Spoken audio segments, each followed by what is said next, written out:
Selamat sore, perkenalkan nama saya Natasha Aulia dengan NPM 2001010199. Saya dari Prodi Pendidikan Guru Sekolah Dasar Universitas HKBP Nomensen. Di sini saya akan menjelaskan tentang dimensi belajar. Model dimensi belajar merupakan metafora tentang bagaimana otak bekerja selama orang belajar. Dimensi belajar ini terdiri dari atas 5 tipe berpikir yang bersifat interaktif, yaitu sikap dan persepsi positif terhadap belajar, pemerolehan dan pengintegrasian pengetahuan, perluasan dan penghalusan pengetahuan, penggunaan pengetahuan secara bermakna, dan kebiasaan berpikir produktif. Pembelajaran yang menggunakan pendekatan model dimensi belajar adalah pembelajaran yang menggunakan dimensi-dimensi belajar itu sebagai premis pembelajaran. Pembelajaran yang berpusat pada 5 dimensi itu niscaya akan memberikan hasil yang lebih baik. Nah, di sini saya akan menjelaskan 5 model dimensi belajar. Yang pertama, ada mengembangkan sikap dan persepsi positif. Di sini sikap dan persepsi si pelajar sangat mempengaruhi proses belajar. Sikap dapat mempengaruhi belajar secara positif sehingga belajar menjadi mudah. Sebaliknya, sikap juga dapat membuat belajar menjadi sangat sulit.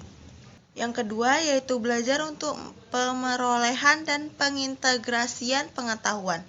Ahli psikologi kognitif memandang belajar sebagai proses interaksi yang tinggi dalam membangun makna secara personal dari informasi yang diperoleh dengan pengetahuan yang sudah ada menjadi pengetahuan baru. Menerima pengetahuan melibatkan proses interaksi antara apa yang sudah diketahui dengan apa yang ingin dipelajari. Dan setelah itu, mengintegrasikan informasi tersebut menjadi langkah-langkah sederhana yang mudah digunakan. Nah, yang ketiga yaitu perluasan dan penghalusan pengetahuan.